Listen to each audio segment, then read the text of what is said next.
Bonjour Bernard Tepper, tu es de Bonjour. passage à Saint-Étienne et dans Londaine à l'occasion de la fête de la Sécu, la fête de la Sécurité sociale donc, organisée par le CNNR hier samedi 21 octobre à la Ricamarie.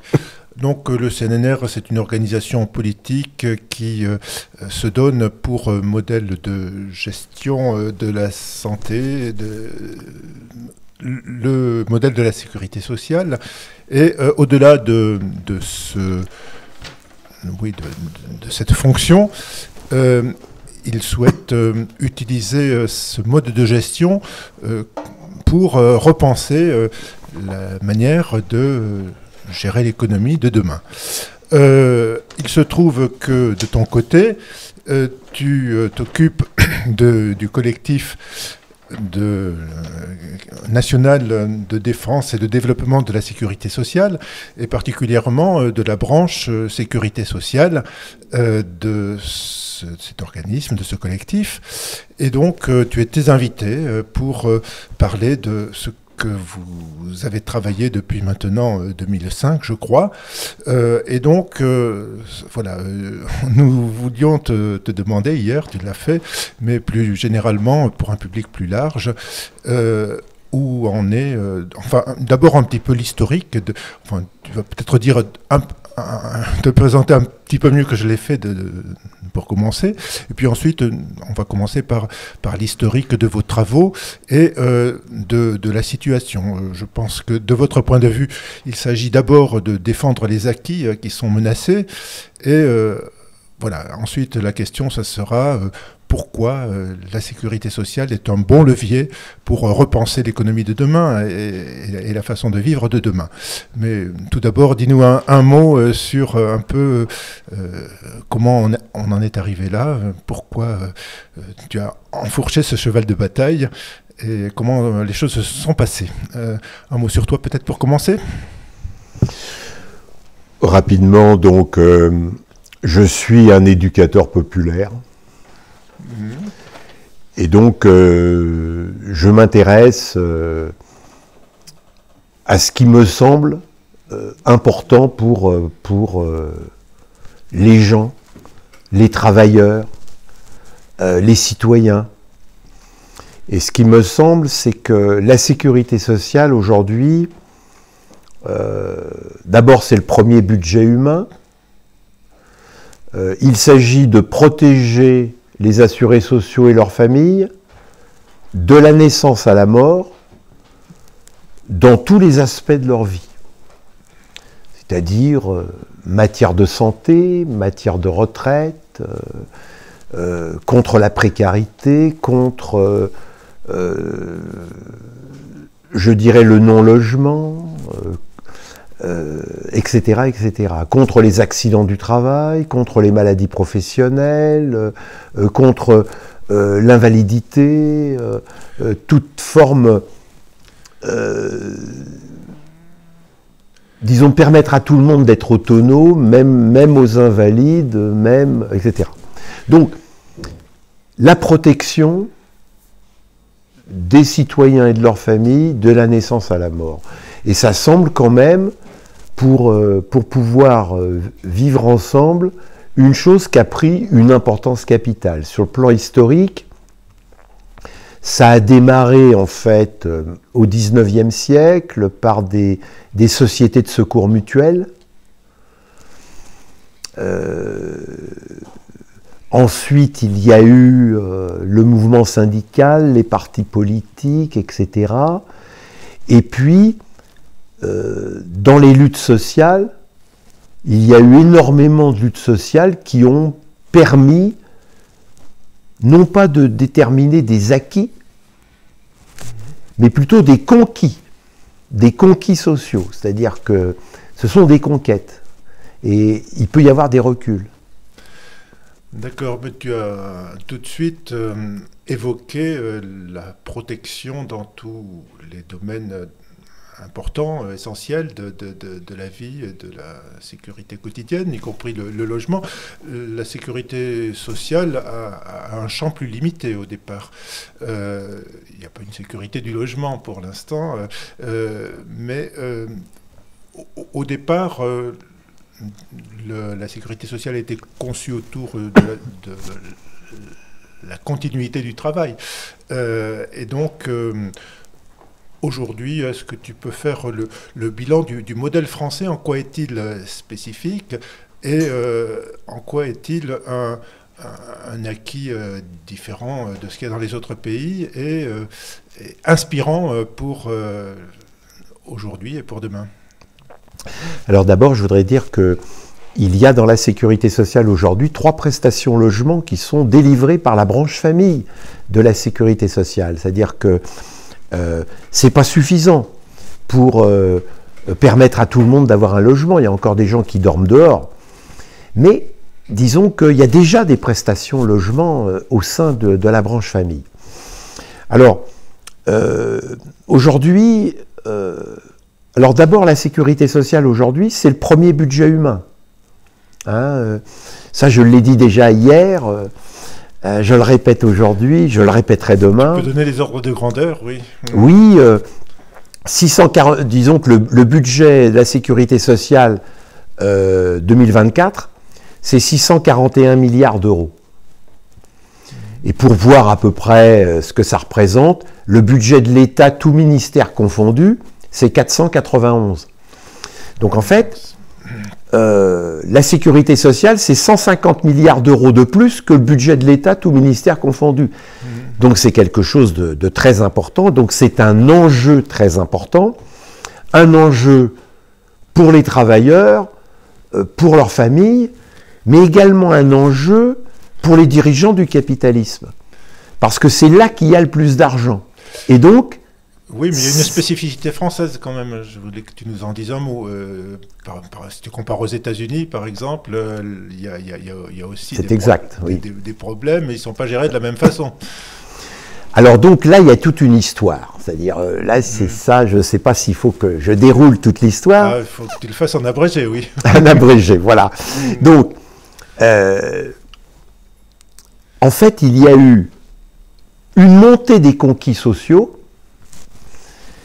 Et lorsque s'est créée la sécurité sociale pour tous, c'est-à-dire à la Libération, eh bien, la France a été le pays phare des conquis sociaux, parce qu'il y a eu 4 conditions révolutionnaires. Il y a eu des avancées, en fait, dans tous les pays européens, Allemagne, Angleterre, etc. Mais il y a une spécificité française, qui est la suivante, c'est que, disons, jusqu'à 1967, de la Libération à 1967, la sécurité sociale a été gérée par les représentants des assurés sociaux. C'est-à-dire que c'est la plus grande opération que l'on pourrait qualifier d'autogestionnaire, même s'il y avait des imperfections... Bon, mais sur l'ensemble d'une population de plusieurs dizaines de millions de personnes. Alors c'est lié évidemment à un contexte politique dont tu peux dire un mot. Bien évidemment, c'est le Conseil national de la résistance qui bien évidemment avait un impact très important à la Libération. Je te coupe un peu, puisque tu parles du CNR, c'est pour ça que l'organisation politique aujourd'hui, qui t'a invité hier à la Ricamarie, s'appelle le CNNR, le Conseil national de la nouvelle résistance, puisqu'il compte effectivement utiliser ce modèle pour repenser les urgences d'aujourd'hui et de demain. Voilà, je ferme la parenthèse et tu reprends. Donc il y avait une spécificité française, celle d'avoir une structure qui était gérée, une structure importante, qui était gérée par les travailleurs eux-mêmes. Et ce n'était pas, je dirais, l'État qui gérait. Donc la sécurité sociale était séparée de l'État. Donc, et ça a duré pendant 20 ans. Et c'est là qu'il y a eu les plus grandes avancées sociales, c'est-à-dire jusqu'à 1967. Depuis, il y a plutôt des reculs. Voilà. Alors on pourrait ajouter que c'est donc un conquis social qui est parti des travailleurs, puisque ça a été pensé comme la sécurité du travailleur et de sa famille contre les aléas d'une gestion patronale qui ne s'intéresse pas suffisamment à l'humain. Et donc il a été inventé ce principe de la cotisation, qui est une partie du salaire, pour subvenir à tous les aléas de la vie du travailleur et de sa famille. Hein. C'est comme ça. C'est tout à fait ça. C'est tout à fait ça. En fait, la sécurité sociale, c'est une lutte entre deux forces. D'un côté, on essaye de satisfaire les besoins sociaux, et l'équipe d'en face, c'est celle qui ne pense qu'à la rentabilité des actions. Voilà. Donc, d'un côté, au milieu, il y a la création de valeur, de richesse, et puis il y a l'employeur, effectivement, qui essaye de récupérer le maximum, et le travailleur qui essaye de défendre sa dignité, ses conditions de vie. Et donc, il y a une lutte pour le partage de la valeur, et cette invention de la cotisation, qui est une part réservée à la sécurité du travailleur, c'est là-dessus que se construit à la fois un mode de gestion et éventuellement inspirant, on le verra pour la suite. Donc ça, c'est un conquis. Alors en quoi, tu nous as parlé de 45 à 67, voilà, pourquoi y a-t-il un changement de mode de gestion après, et est-ce qu'il faut revenir à cette inspiration première, et pourquoi ? Alors, bien sûr, tu as dit l'essentiel. En réalité, c'est une bataille, je te dis, les besoins contre la rentabilité financière. Voilà. C'est ça, en fait, le moteur de l'histoire. Et ce qu'il faut bien comprendre, c'est que la bataille devient de plus en plus difficile, pour la bonne raison que, comme c'est le premier budget humain, je rappelle 641 milliards d'euros, aujourd'hui, c'est bien sûr énorme, et c'est majoritairement socialisé. Donc c'est 30% de la production de la richesse annuelle. Hein. C'est ça, même un peu plus, mais c'est effectivement... et bien évidemment, toute la lutte, c'est d'augmenter cela. Hein, voilà. Et donc... en fait, aujourd'hui, il ne reste plus que 2 secteurs socialisés dans un pays comme la France, puisque le reste a été privatisé. C'est l'école et la sécurité sociale. Et la sécurité sociale, c'est quelque chose financièrement de beaucoup plus important. Donc, les forces du capital, n'ont qu'une seule idée en tête, c'est de privatiser l'école et de privatiser encore plus la sécurité sociale. Oui, parce qu'effectivement, en termes d'affaires, de business, les risques peuvent être marchandisés aussi, c'est-à-dire que pour lutter contre ces aléas dans le modèle libéral classique, eh bien, c'est l'assurance. Donc, il s'agit d'épargner pour pouvoir couvrir les risques si le risque advient avec l'épargne accumulée. Et là, on est dans le domaine des financiers qui savent faire ça, mais en tirant des marges parfois énormes de cette marchandisation du risque. Et bien sûr, mais ce qu'il faut voir, c'est que quand on est actuellement dans un système où les inégalités sociales ne font qu'augmenter, les riches s'enrichissent et les pauvres s'appauvrissent, a fortiori, si on passe par le système assurantiel du libéralisme, c'est évident que il y a des gens qui seront mieux assurés que d'autres, ceux qui ont les moyens. Et donc, avec ce système-là, il y a de plus en plus de gens qui ne peuvent plus s'assurer.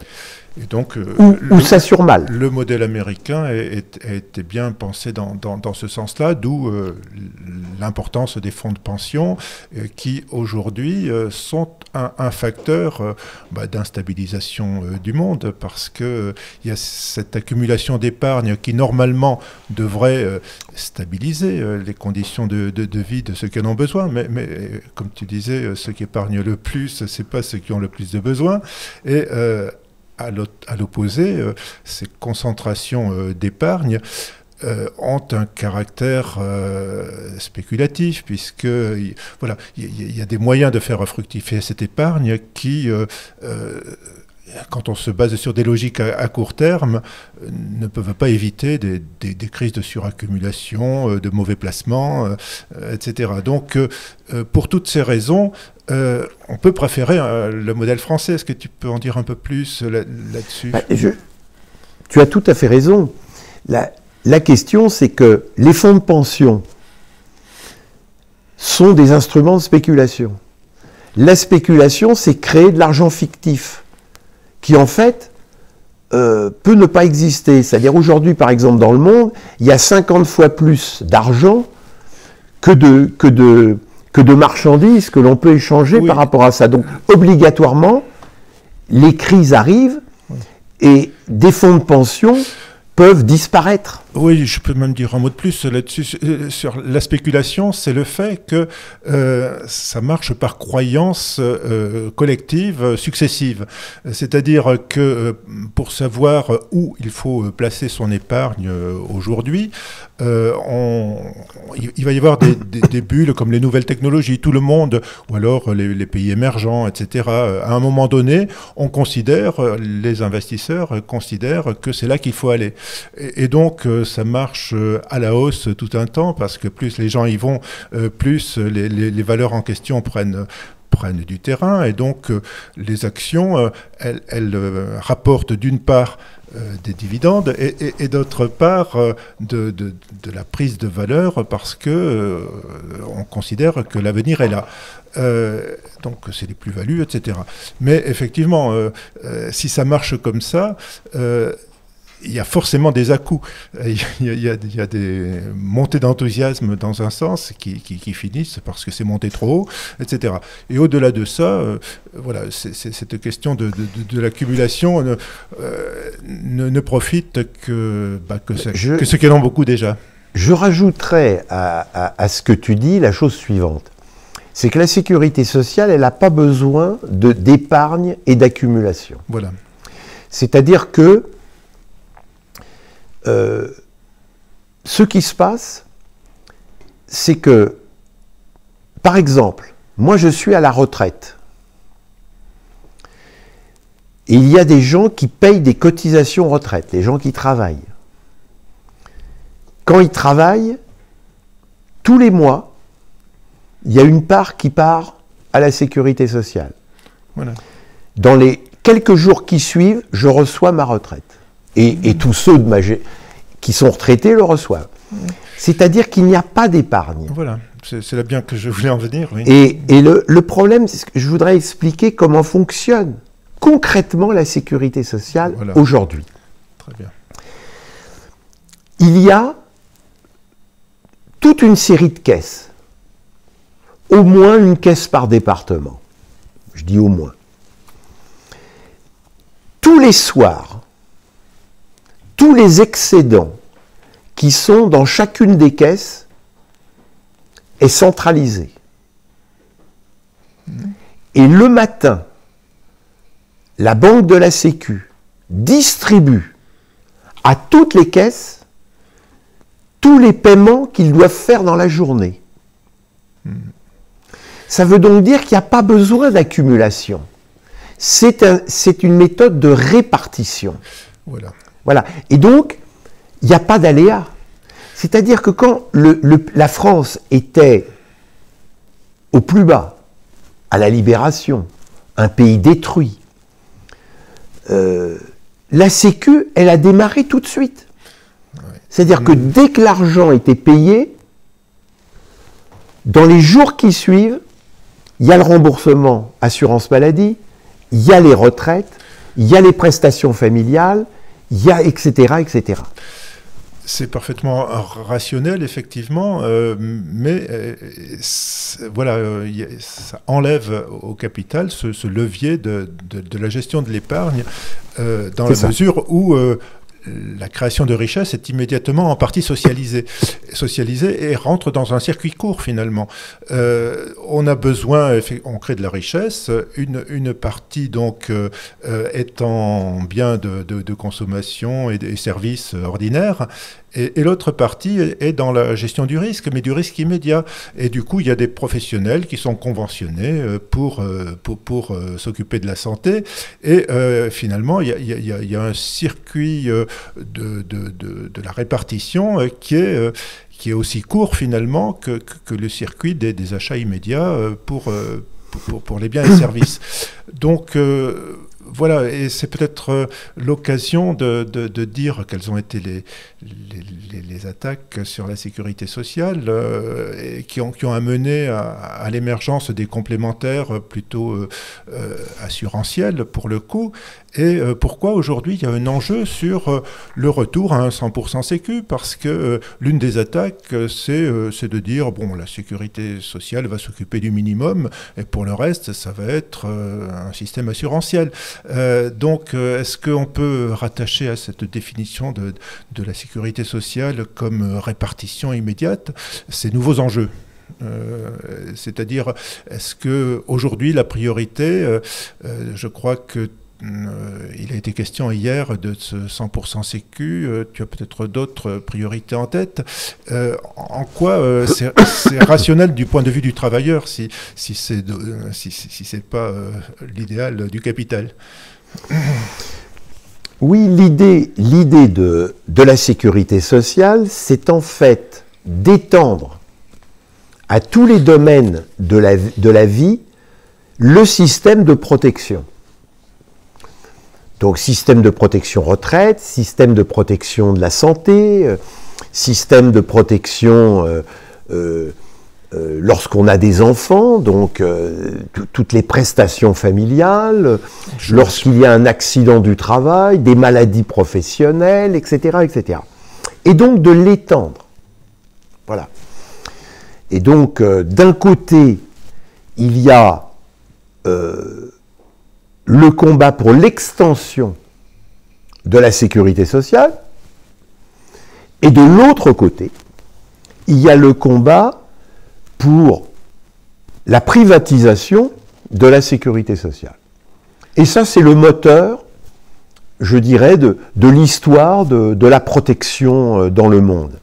Alors, bien évidemment, l'idée, c'est, domaine par domaine, de faire rentrer à 100% l'ensemble, en fait, des prestations qui sont données.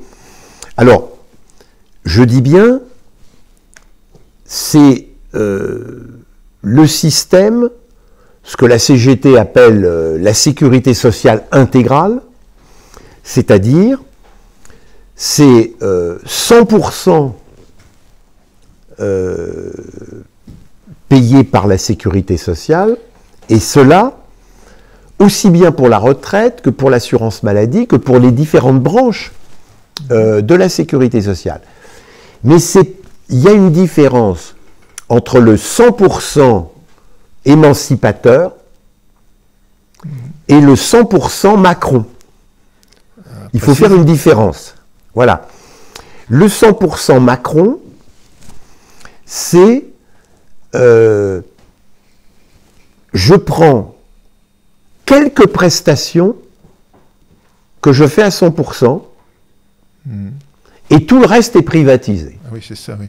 Donc, par contre, le 100% émancipation sur ce qu'on appelle le 100% émancipation, c'est on regarde les besoins, oui, voilà, et on satisfait les besoins sociaux.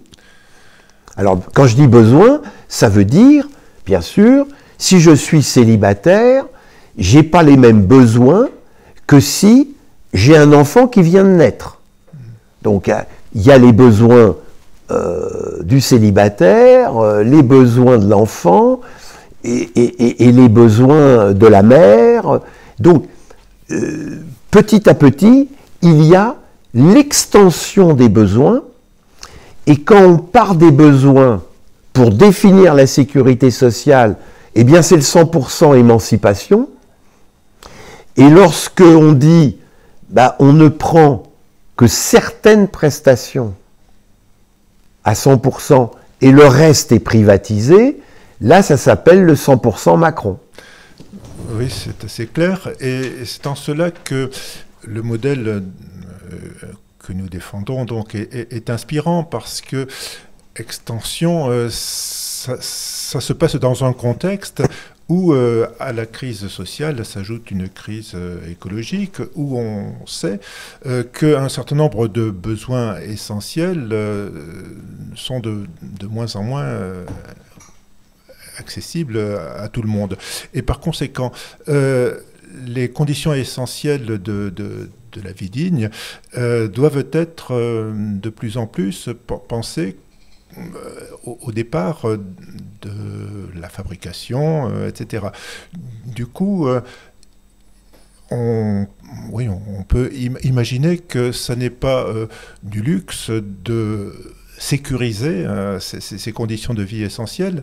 Et du coup, voilà, c'est peut-être à ce niveau qu'il faut placer la question du niveau de protection. Aujourd'hui, quelles sont, à part cette sécurité intégrale, les autres choses sur lesquelles on doit se battre et éventuellement être vigilant, tout simplement? Ce que je voudrais dire à ce moment de notre discussion, c'est que la sécurité sociale, c'est bien sûr un ensemble de prestations, et si on pense l'extension, eh bien, on va toucher des domaines de plus en plus importants, comme le logement, comme l'alimentation, comme d'autres domaines. Mais c'est encore plus que ça. C'est le pivot de la société de demain. C'est-à-dire que le système de la sécurité sociale, c'est un système, c'est le système émancipateur qui est déjà là. Et il suffit de l'étendre.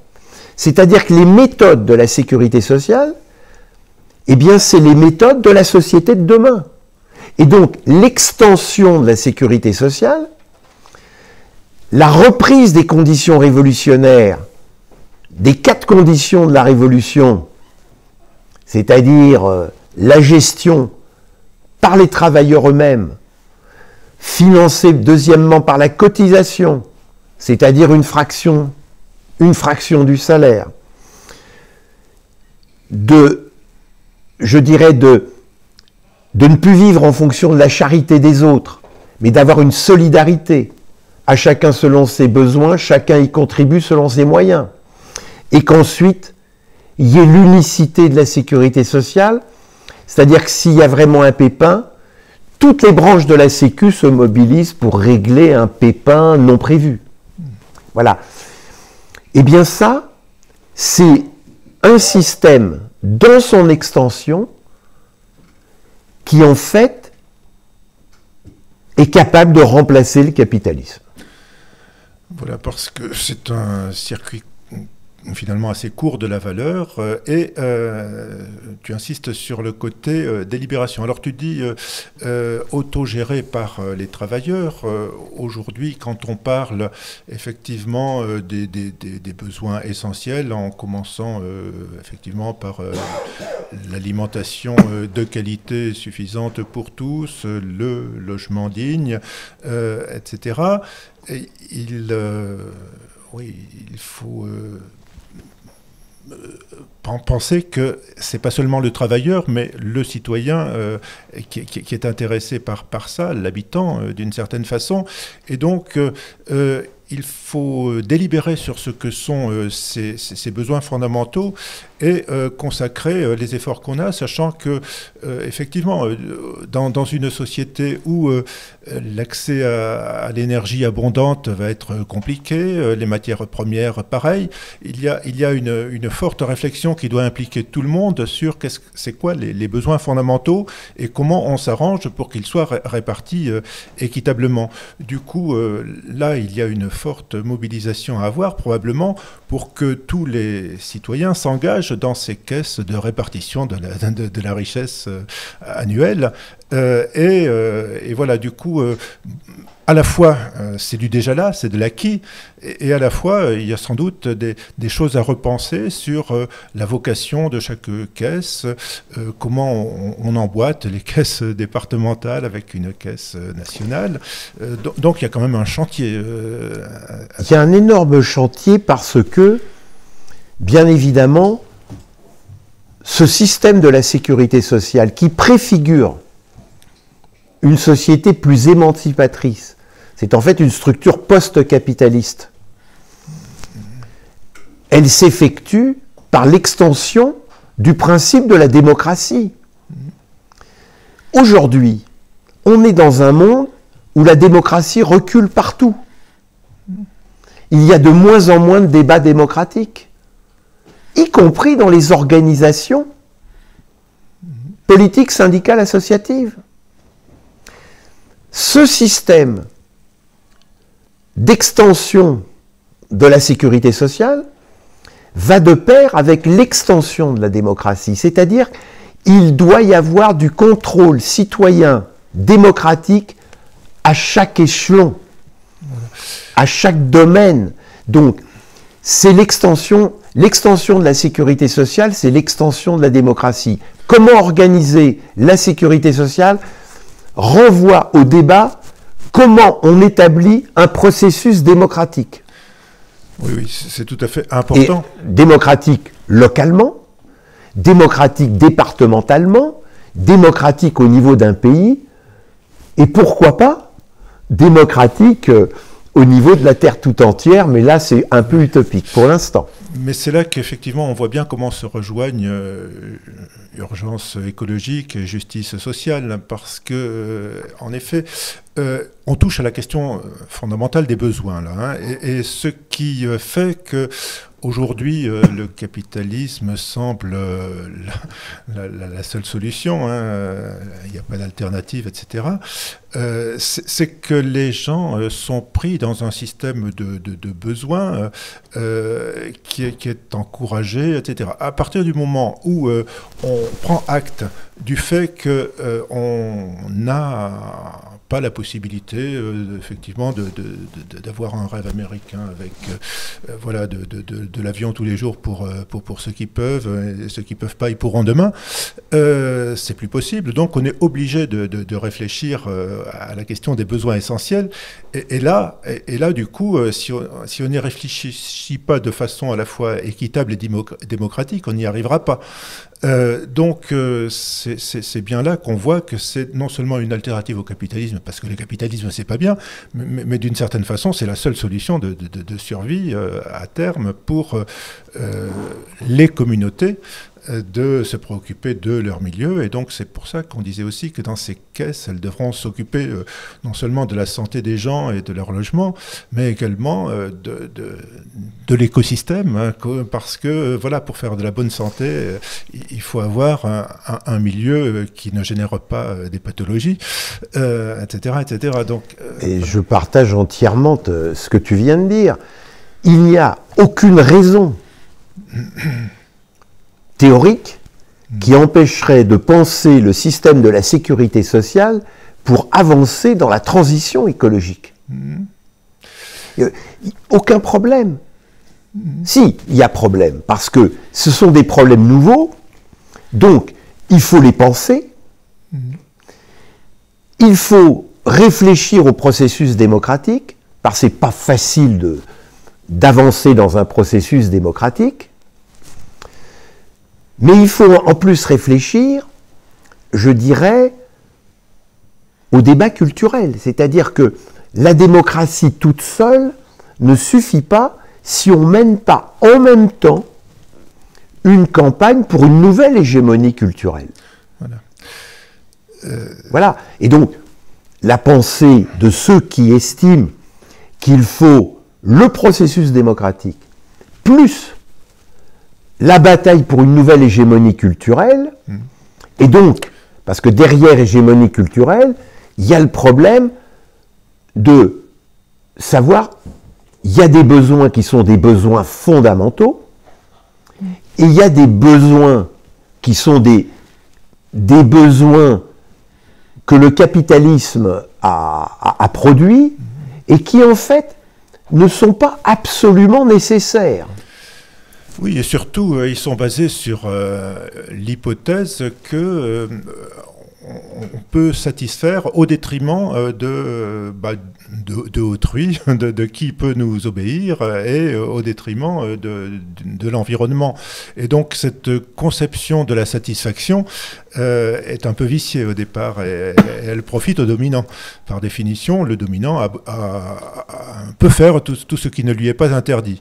Et dans son calcul économique, pour savoir si c'est rentable ou pas rentable, il calcule combien ça lui coûte de produire en détruisant ou sans détruire, peu importe. Finalement, voilà, c'est dans cette conception même du besoin qu'à partir du moment où on intègre la préservation de l'écosystème ou des choses comme ça, on s'aperçoit que la délibération avec la mobilisation des compétences de beaucoup de monde, de beaucoup d'observateurs, amène à des résultats complètement différents, et qu'il y a la possibilité de baisser en même temps en énergie et en besoin, et de façon heureuse, puisque ça correspond à un niveau supérieur de compréhension. Mais dit d'une autre manière, on peut dire la chose suivante, c'est quand se crée la sécurité sociale, elle se crée autour des besoins humains, sans tenir compte de la nature. Voilà.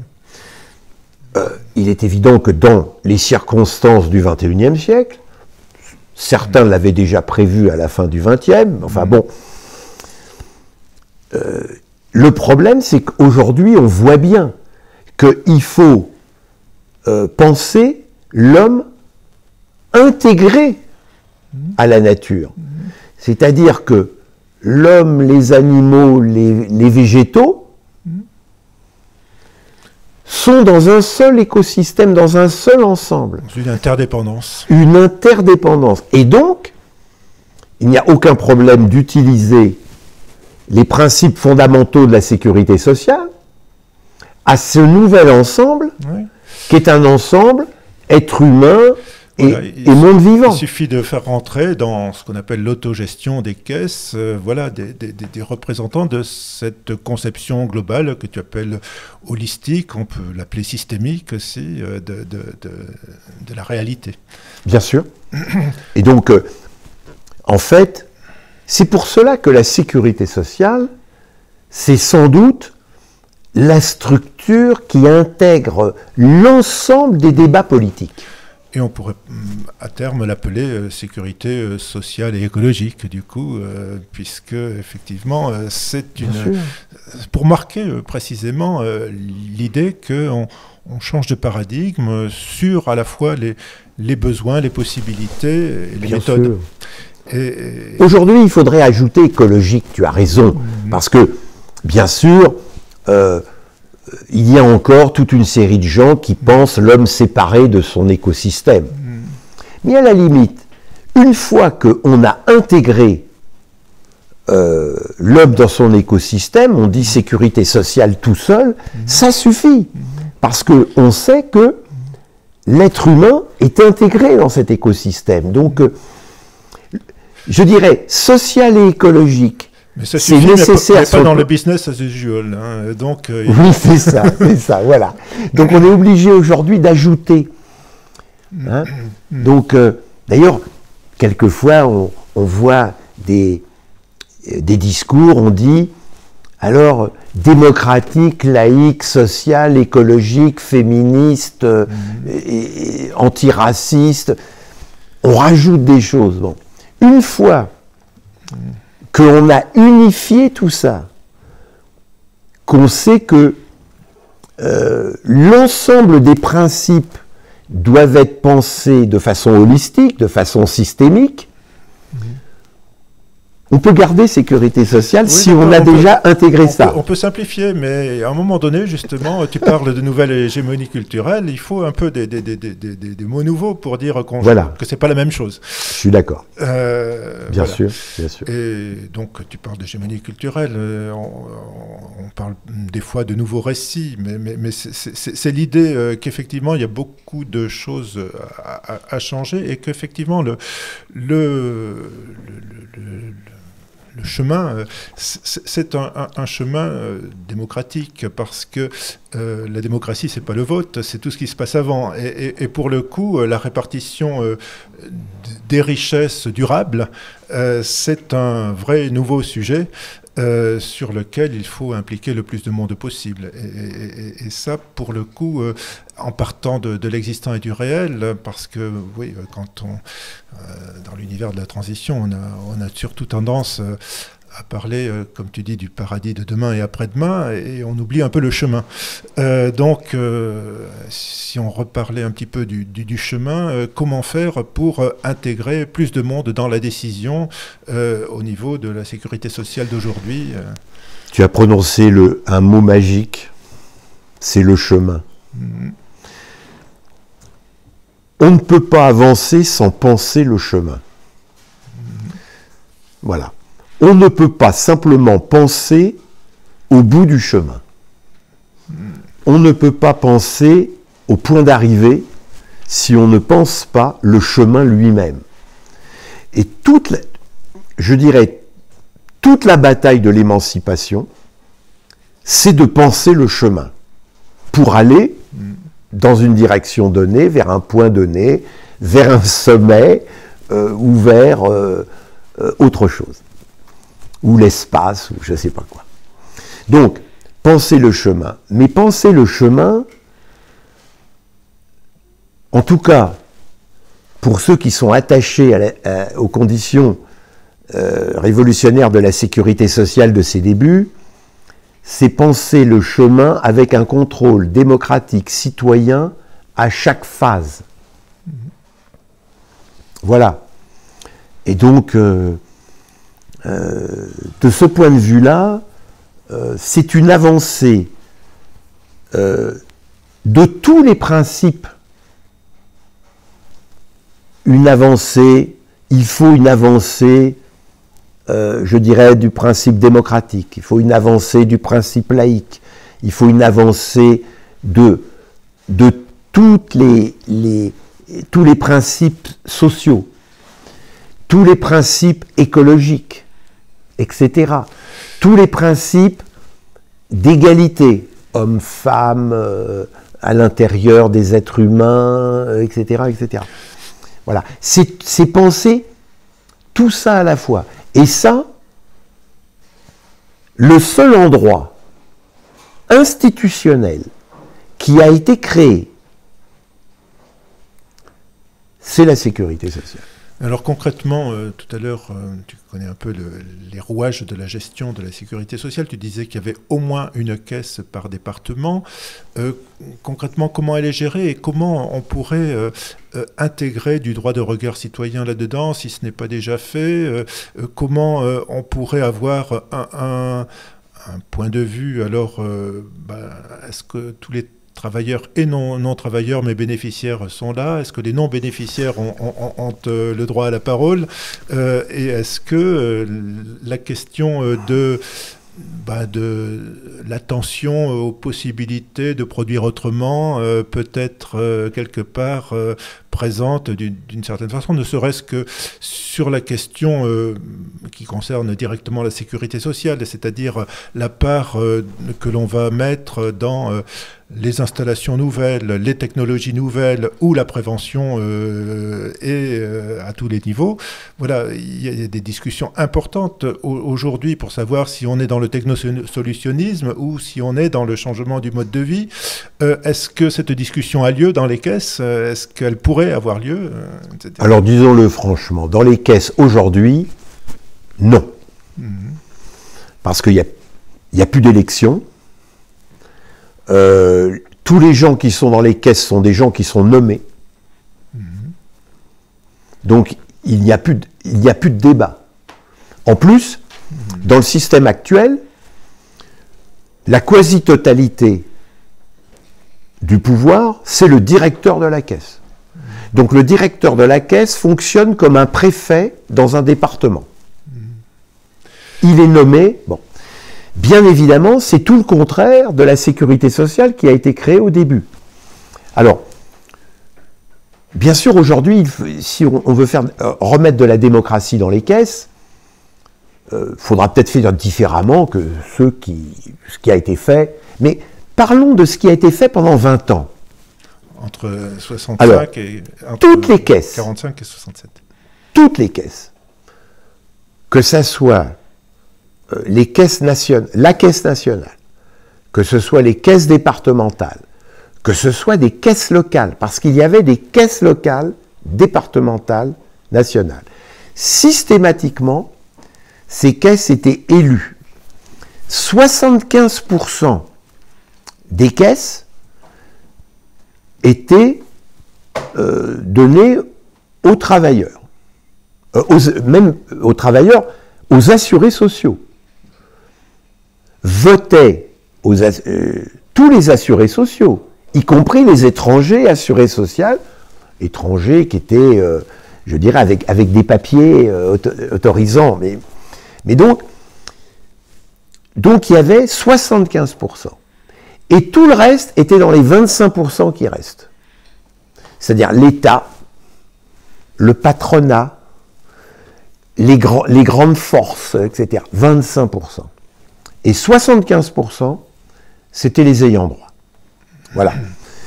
Alors après, à partir de là, ça a fonctionné pendant 20 ans. Donc Et pendant ces 20 ans, c'est les plus grandes avancées sociales que la France ait connues.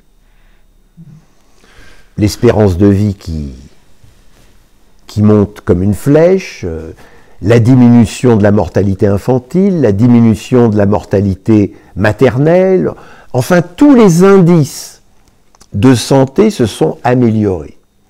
Depuis actuellement, chaque année, on fait plus mal que l'année précédente. Et si je prends un seul indice, la mortalité infantile, la France, qui avait le meilleur système du monde à un moment donné, aujourd'hui, est en train de côtoyer les plus mauvais de l'Union européenne, de l'OCDE et de l'Union européenne, sur, par exemple, le problème de la mortalité infantile, c'est-à-dire des décès entre 0 et 1 an, qui sont liés uniquement aux décisions politiques mues par le profit.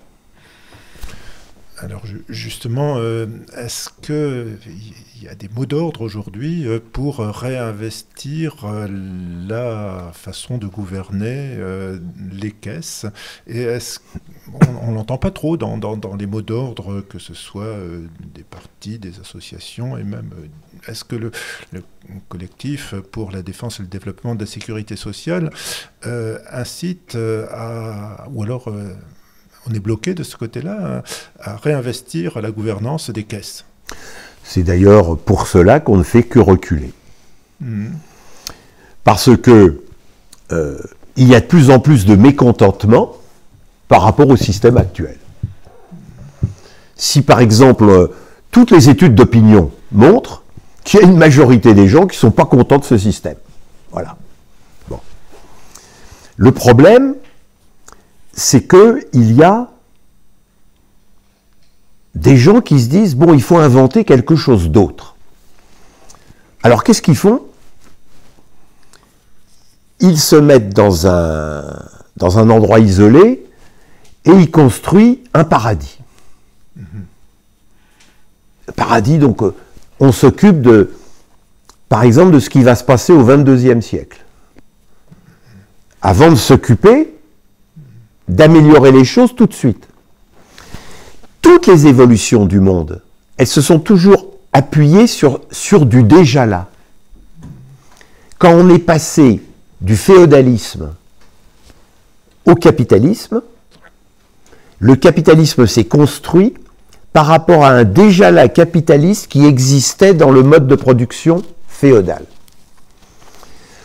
Et aujourd'hui, il y a un déjà là qui préfigure l'avenir. Ce déjà là, c'est la sécurité sociale et son extension. Pas la sécurité sociale telle qu'elle l'est aujourd'hui. On reprend ce système, on réinstalle les conditions révolutionnaires qu'il y a eu jusqu'en 1967, et puis après, nous l'adaptons au système, tu l'as dit tout seul, c'est-à-dire aux conditions écologiques, etc., etc. Bon. On essaie de faire une extension vers l'écologie, vers le logement, vers l'alimentation, etc. Tout ce qui procède à la... en l'occurrence, c'est pas toujours plus, mais c'est tenir compte de plus en plus de paramètres pour voilà. vivre dignement. De plus en plus, exactement. C'est une vision holistique, c'est une vision systémique qu'il faut éventuellement avoir. Et au lieu d'aller chercher une chimère d'un nouveau système qu'un individu soi-disant plus intelligent que l'autre ait dans la tête, non. Prenons ce système-là, pensons-le pour tout de suite et par étapes. Voilà, donc il y a effectivement des progrès à faire dans la gouvernance des caisses, et après, l'autre gros problème, ça va être le financement, parce qu'en effet, aujourd'hui, voilà, la question de la cotisation, et derrière, il y a la question du conventionnement des métiers qui répondent à la satisfaction des besoins fondamentaux. Hein. Tout ça est pensé pour la santé, mais peut être étendu. À un moment donné, se pose la question du financement, sachant que la cotisation est considérée comme un coût du travail et qu'on oppose à cette augmentation du coût du travail la fameuse question de la compétitivité. Et c'est là que se pose la question de à quelle échelle on peut progresser. Est-ce qu'on peut progresser uniquement à une échelle nationale? Il y a des choses qu'on peut faire et d'autres pas. Ou est-ce que, effectivement, si on passe à la question de faire contribuer le capital, est-ce que c'est une bonne idée? Et à quelle échelle ça peut se faire? Au minimum à une échelle européenne? Est-ce qu'il y a une réflexion là-dessus? Bon, là-dessus, c'est le débat. Hein. Donc, je vais donner ma position. Moi, je suis hostile à toute cotisation sur le capital. Alors, ça apparaît bizarre. Non. Je suis pour l'extension de la sécurité sociale contre le capital. C'est-à-dire que le capital, c'est quoi? C'est en fait le profit accumulé. C'est-à-dire que les gens font du profit et ils accumulent dans les mains de certains et pas de l'ensemble. Hein? Bon. Donc ça fonctionne comme ça. Si on veut lutter contre le capital, bah, il faut augmenter les salaires. Parce que si on augmente les salaires, on diminue le profit.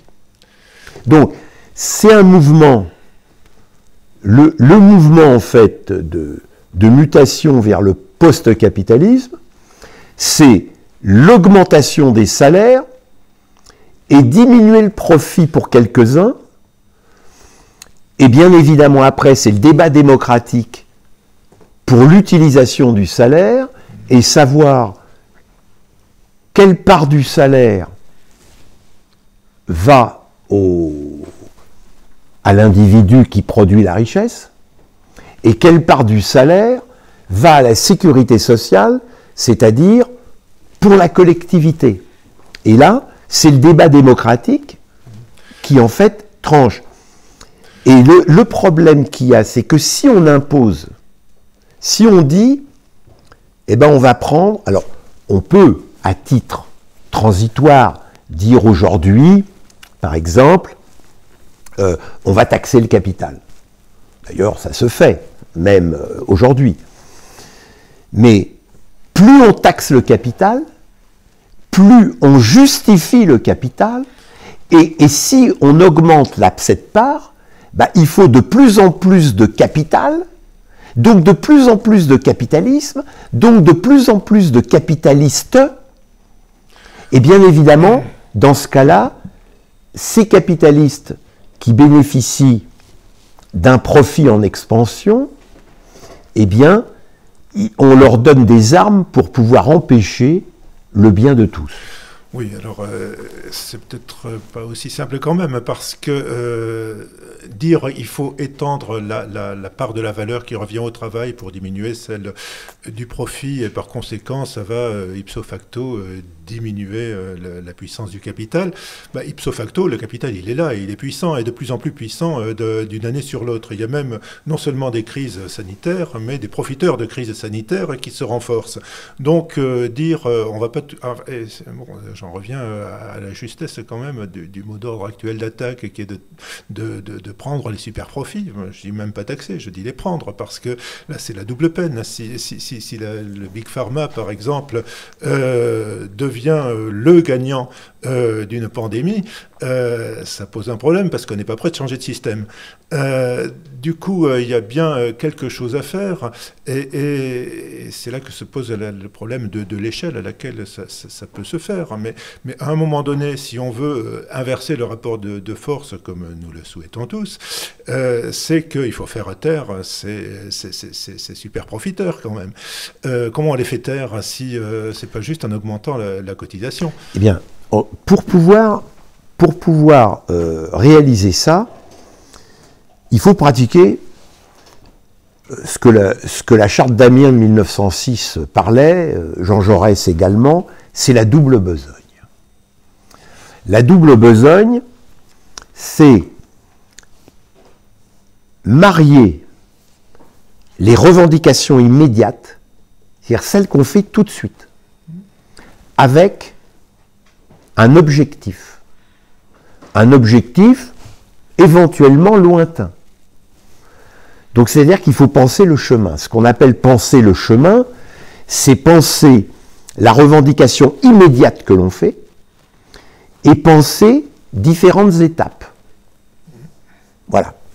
Jusqu'à une pensée, un objectif donné.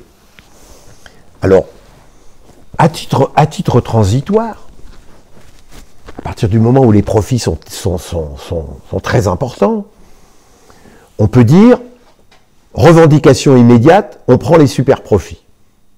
Bon. Mais prendre les super profits ne modifie en rien le système économique. Ce qu'il faut, sur le long terme, c'est autonomiser le travail et les financements par rapport au capital. Donc,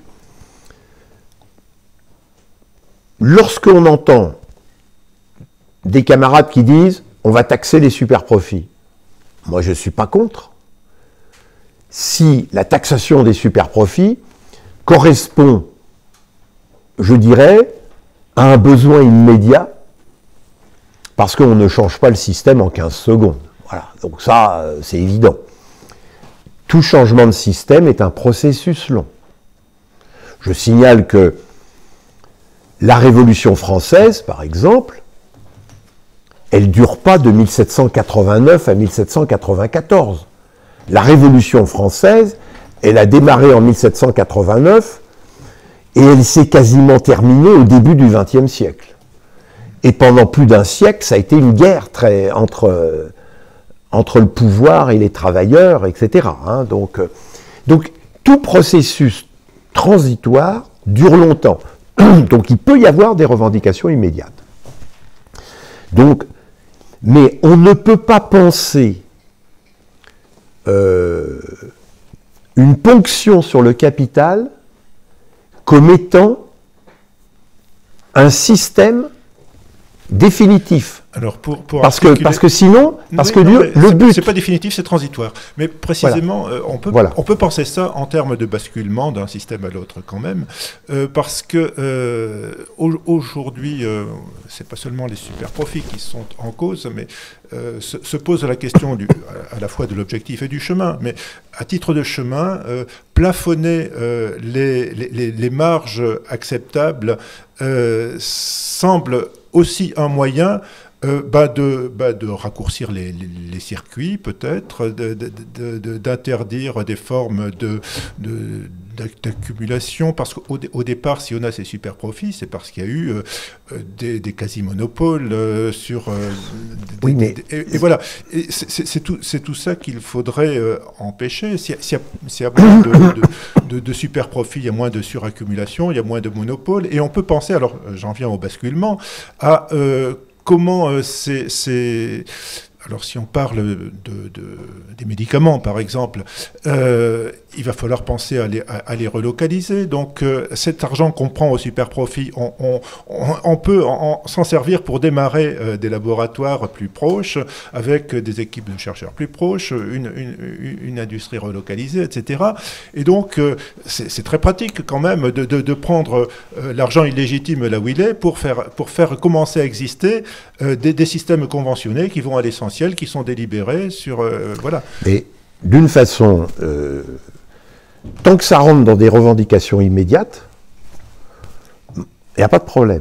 Mais l'objectif, c'est qu'il n'y ait plus de profit du tout. Oui, mais pour ça, il faut faire naître en même temps parce qu'en fait, des sociétés coopératives qui fourniront, qui satisferont nos besoins essentiels sur d'autres bases, sur des bases autogérées, etc. Je suis tout à fait d'accord. Mais c'est ça. En fait, faut remplacer en fait le profit par l'extension des cotisations. C'est-à-dire les cotisations augmentent la part qui va à la sécurité sociale et donc diminuent le profit jusqu'à son extinction. À ce moment-là, tout ce qui n'est pas donné au producteur de richesse qu'est le salarié va à la collectivité, mais tout ce qui va à la collectivité, sans exception, doit être débattu démocratiquement. Parce que, c'est quoi le profit? Le profit, c'est une petite caste prenne la production qui a été faite par le plus grand nombre. C'est ça. Le profit, il faudrait presque dire la rente aujourd'hui, compte tenu des positions dominantes qui empêchent effectivement voilà. Et donc, ce qui se passe, c'est que si on veut changer de système, le mode de la sécurité sociale, c'est en fait le modèle d'extension, c'est-à-dire que on augmente la partie qui doit être débattue démocratiquement, collectivement, et on diminue, par étapes bien sûr, la partie du profit, c'est-à-dire celui qui est accaparé par une minorité d'exploiteurs. Du coup, alors tout ça c'est un processus long. Ça ne se fait pas ni en 15 secondes, ni en 3 jours, ni en 6 mois, ni en 2 ans. C'est un processus long. La Révolution française, qui a par exemple inventé la laïcité, elle a été instituée au début du XXe siècle. Un certain nombre de pensées, par exemple, pensées par la Révolution française, ne sont toujours pas en application. Je vais prendre un exemple. Lorsque, par exemple, la Révolution française, elle donne la nationalité par le jus domicili, c'est-à-dire par le droit du domicile, qui a existé en France entre 1989 et 1794. Bon, aujourd'hui, le droit du domicile n'existe pas. Donc, vous voyez, une avancée de la Révolution française, mais peut-être va mettre 150 ans pour peut-être ultérieurement. Voilà. Donc, voilà. Et ce que je crois, c'est qu'il faut penser les revendications immédiates, qui peuvent être importantes, dans lesquelles je mets par exemple la taxation des superprofits. Mais pour moi, c'est une revendication immédiate. Ce n'est pas la construction du monde de demain. La construction du monde de demain, c'est pas du tout ça. C'est l'extinction du capital. Sinon, on maintient. Parce que si par exemple, supposons par exemple, que tous les deux, on est financé majoritairement par une ponction sur le capital. On va avoir intérêt à ce que le capital soit le plus gros possible. Oui, donc, oui, non, mais, donc tu vois le... On est d'accord là-dessus. Hein, mais donc la double besogne, c'est ça qu'il faut. La double besogne. Il faut que la revendication immédiate ne soit pas en contradiction avec l'objectif.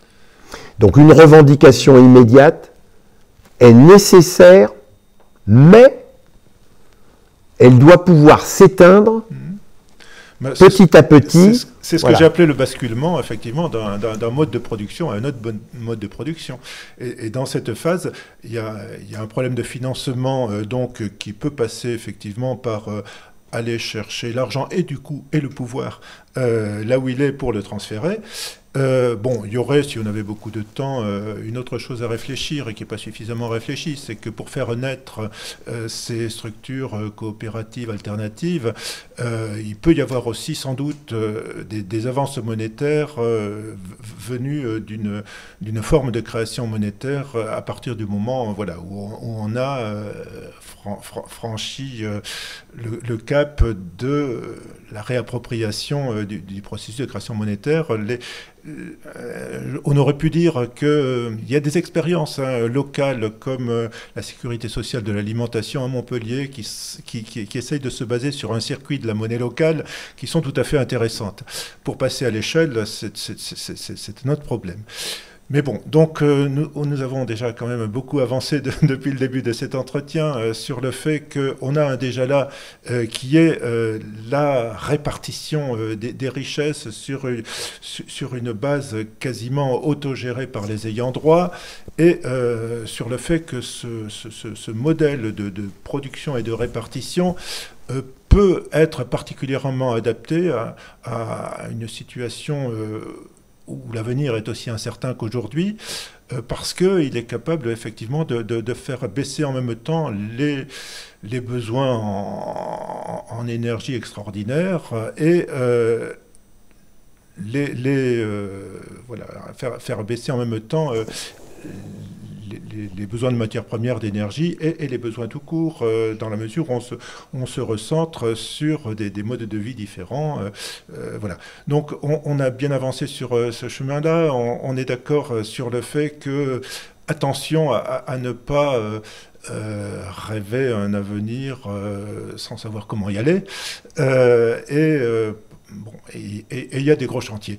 Donc, voilà, c'est sur cette question des prochains chantiers, peut-être qu'on pourrait conclure. Bah, écoutez, les prochains chantiers, pour moi, c'est de répondre à des besoins immédiats, parce que il y a des besoins immédiats, c'est-à-dire qu'on ne peut pas toujours penser à un avenir lointain. Et ça, il faut le régler. Des gens qui ont faim, il faut le régler rapidement, enfin, etc., etc. Et l'autre chantier, c'est en fait de défendre et de promouvoir, je dirais, une démocratie vivante. Oui. Ce qui me navre aujourd'hui, c'est que il y a, y compris dans les forces de gauche, une acceptation de la suppression de la démocratie. Qui fait partie du paradigme de productivisme duquel on n'est pas totalement sorti. Hein. Voilà. Et donc, les chantiers, c'est qu'effectivement, aller vers un monde nouveau, c'est défendre un certain nombre de principes dans leur effectivité dans la vie quotidienne. Et donc, oui, il faut commencer à penser à manger autrement, à manger mieux. Il faut penser comment on va loger tout le monde. Donc, c'est-à-dire d'avoir ces... Je crois que la double besogne est un bon mot, est une bonne locution. Il faut être capable de penser ce que je peux améliorer tout de suite, ce que je peux améliorer demain, ce que je peux améliorer après-demain, et vers où je veux aller. Et surtout, ne pas penser à ce qu'il y ait une proposition magique qui résout tout. La baguette magique, il faut arriver à faire comprendre que ça ne fonctionne pas. Voilà, et l'autre formule qui résume bien ça, c'est ce qui est fait pour vous et sans vous est fait contre vous. Alors on peut le dire avec nous, du point de vue des gens qui se sentent exclus aujourd'hui, ce qui est fait pour nous et sans nous est perçu comme contre nous. Donc c'est là-dessus qu'il faut progresser pour progresser ensemble. Voilà, et puis l'ensemble, je pense l'ensemble des principes que certains appellent les principes républicains. Hein? Quand je prends républicain, moi je pense qu'on n'est pas dans un système républicain aujourd'hui. Hein, mais je veux dire le principe d'égalité, le principe de liberté, le principe de laïcité, de solidarité, de souveraineté, le principe de sécurité et de sûreté, le principe du développement écologique et social, le principe d'universalité, ce qui est bon pour moi peut être bon pour toi, et pas penser que moi je vais bénéficier de quelque chose et que les autres n'ont pas le droit à bénéficier. Voilà. Là-dessus, il faut avancer sur l'extension, je dirais, des principes. Et ça, c'est dans la discussion, dans la formation, grâce à l'éducation populaire. Mais l'éducation populaire refondée, hein, c'est-à-dire... à double sens, en présence, effectivement, qui efface un peu la différence entre le formateur et le formé, l'échange d'expertise. Bien évidemment. D'utiliser la science, mais sans le scientisme, etc. etc. Hein, Bon, Bernard, je crois qu'on a bien profité de ton passage dans Valois. C'était bien agréable et enrichissant, et c'est un chantier aussi qui s'ouvre pour nous.